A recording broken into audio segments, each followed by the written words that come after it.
primeira coisa que nós temos que ter em mente é que nós inauguramos uma fase, um momento em que o acesso às mídias, a variadas mídias, se tornou extremamente democrático. Há 5 anos atrás, a gente não tinha que lidar com os celulares tão comuns hoje em dia, que fotografam, eles filmam, e com o advento da internet, essa internet móvel e mais do que portátil nos celulares, hoje em dia o mundo se tornou muito pequeno, o tempo se tornou muito reduzido. Quando a gente falava em Facebook, no primeiro momento, até antes disso no Orkut, depois no Facebook, nós inauguramos uma realidade onde isso se comunicava através dos computadores pessoais, dos computadores de mesa, os notebooks. Hoje isso mudou e foi redimensionado, porque dentro dos telefones, mais que um Facebook, onde se veiculam ideias, diálogos, fotografias, vídeos, mensagens, etc., expressões variadas. Nós temos, no segundo momento, outro mecanismo que é o Instagram, e agora nós temos o WhatsApp. Eu acho que a última revolução, a última rodada é o próprio WhatsApp, porque ele não só é uma comunicação pessoal entre pessoas, como ele possibilita a formação de grupos onde você se comunica com um número enorme de pessoas ao mesmo tempo. E ele permite a transferência de mídias, tanto de fotografia como de vídeo, e como vídeo e áudio ao mesmo tempo. Ou seja, a velocidade com que as imagens, as notícias, as afirmações, as opiniões, as ideias se propagam, se transformou em milésimos. O mundo está especialmente pequeno e o tempo menor ainda. Nós vivemos uma agilidade de segundos. O que acontece? Existem várias maneiras de utilizar essa ferramenta. E existe um divisor básico, que é utilizá-la de uma maneira responsável ou utilizá-la de uma maneira irresponsável. As pessoas ainda não compreenderam amplamente que à medida que elas postam, que elas encaminham por WhatsApp, por exemplo, não vamos nem falar direto no Facebook necessariamente, vamos nos restringir agora a esse mecanismo tão ágil, essa ferramenta tão ágil que é o WhatsApp. Quando você posta uma foto sua para um amigo seu e ele posta para o amigo dele, que participa de um grupo X com 50 pessoas, que participam de outros 50 grupos, numa fração de minutos essa tua foto pode estar espalhada por uma gama de pessoas que você nunca se conheceu. Da mesma maneira que tem essa foto, pode ter um vídeo, pode ter uma música, pode ter uma mensagem, ou seja, quando a gente posta alguma coisa, nós deixamos de ser, não de ser proprietário da nossa própria imagem, que é o direito que a gente mantém. O que a gente perde é o controle dessa informação. A gente não tem mais como juntá-la. Aí a pergunta sobre a impunidade. Eu não estou falando sobre impunidade, eu estou falando do momento anterior. Quando as coisas acontecem e essa multiplicação, essa circulação dessas imagens, dessas ideias ou dessas fotos, seja vídeo ou foto, acabam configurando um fato típico, acabam configurando um ilícito penal. Aí existem as providências que a polícia deve tomar e, no segundo momento, o Poder Judiciário e Ministério Público. Mas o grande problema é que hoje essa maneira irresponsável não é um nome que se aplica a todos, mas essa maneira desatenta com que isso está sendo utilizado está causando graves e múltiplos problemas. Primeiro, nós sabemos que as imagens hoje podem ser não só espalhadas, como elas podem ser manipuladas antes de ser espalhadas. De uma maneira grosseira, uma cabeça pode ser colocada em outro corpo, uma roupa pode ser colocada em outro corpo, e isso pode gerar às pessoas uma situação constrangedora. Várias situações levam a isso. Uma delas é a certeza de que essas pessoas não serão encontradas, que quem manipulou não vai ser encontrado, não vai ser localizado e, num segundo momento, não vai ser devidamente punido por esses atos.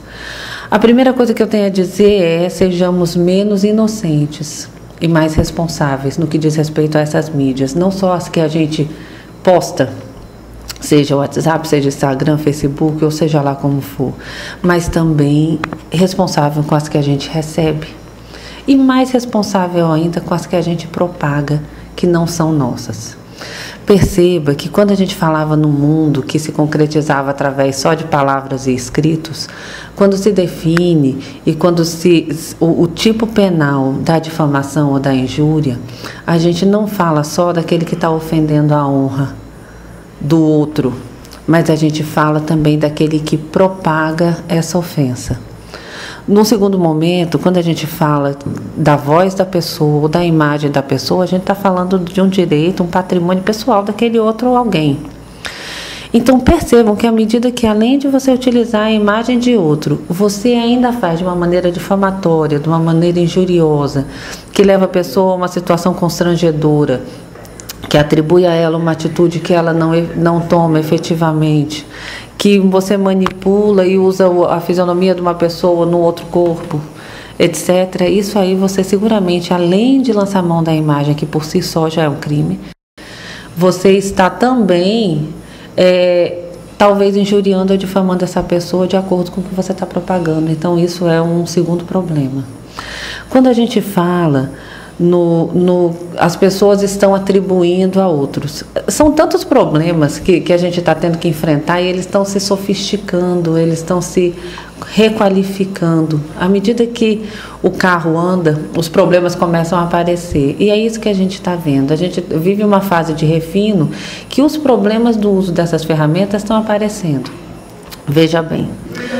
No primeiro momento, você não pode ter nenhuma atitude que injurie ou difame uma pessoa. E isso pode ser ofendendo, mas pode ser também propagando a sua imagem em determinada circunstância. E aquele que postou pela primeira vez é exatamente igual àqueles que estão repostando, aqueles que estão perpetuando essa difamação ou essa possível injúria. Então, aqui a gente tem um problema. Mas um outro problema apareceu. Quando existe uma imagem, uma foto ou um vídeo, numa situação qualquer, e acaba se achando, se atribuindo a uma pessoa A, B ou C, aquela imagem e aquela conduta, sem que se tenha certeza de que efetivamente é aquela pessoa que está naquela imagem ou naquela foto ou o que seja. E aí nasce um outro problema. Para a gente falar, não vamos nem falar juridicamente dessas consequências. Eu acho que a questão da responsabilidade volta aqui nessa conversa informal que a gente está tendo. Não é nenhuma pretensão de fazer uma explanação jurídica sobre o fato. Mas, na verdade, outro dia, muito recentemente, a gente teve o caso daquela senhora que foi linchada até a morte, porque um retrato falado foi divulgado numa rede social e pessoas da comunidade concluíram que ela era responsável por um crime hediondo, no caso relacionado a crianças e a rituais, etc. E essa mulher foi assassinada, foi linchada até a morte. Perceba que é um retrato falado, ou seja, o retrato falado ou uma imagem pouco nítida, no final das contas, se você atribuir essa conduta a uma outra pessoa, vai ter consequências na vida dessa pessoa que podem ser se cristalizar durante o tempo, elas podem ser irreversíveis. Esse caso que ganhou proporção na mídia nacional é irreversível. Essa senhora foi assassinada de uma maneira bárbara. Mas existem consequências menores na vida alheia, fruto dessa leviandade, ou dessa irresponsabilidade, ou dessa imaturidade, para não julgar ninguém taxativamente nesse momento, que também pode levar a vida do outro a um desconforto profundo. E lembre que à medida que é atribuído uma pessoa ter participado de uma fotografia ou de um vídeo com uma conduta XYZ e aquilo afeta pessoalmente e emocionalmente a ponto de modificar a vida dela, no primeiro momento, quem postou o vídeo desaparece um pouco da cena, porque sempre vai ser mais visível quem está repostando aquele vídeo, quem está perpetuando aquela imagem em outras redes. E quem afirma, por exemplo, que quem está naquela imagem é fulano, cicrano ou beltrano. Veja que nós temos uma responsabilidade penal que trata de determinadas atitudes, mas existe uma coisa no nosso ordenamento jurídico chamada responsabilidade civil. O sofrimento psíquico, o sofrimento emocional, essa modificação negativa que se causa na vida de A, B ou C, porque ela foi atribuída a ela ter participado, por exemplo, de um vídeo ou estar numa fotografia com trajes assim ou assado fazendo isso ou aquilo. Se isso afetar a pessoa a ponto de modificar a vida dela deixar os seus afazeres habituais por se sentir ultrajada, se sentir constrangida, se sentir envergonhada, se ela deixar de ir ao trabalho ou deixar de ir à escola, etc., percebam-se que abre uma porta para que seja feita uma apreciação sobre a possibilidade de uma reparação cível, que é uma ação indenizatória. Por isso que quando eu falo em responsabilidade ou imaturidade ou leviandade, é interessante lembrar que todas essas atitudes podem ou não ser apreciadas pelo direito.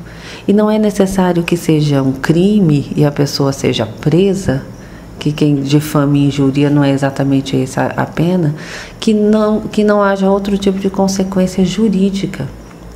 Então eu acho que é interessante que nós sejamos mais responsáveis com a nossa própria imagem, com o que a gente posta, para quem a gente posta, em que ambiente, e também com a imagem do outro.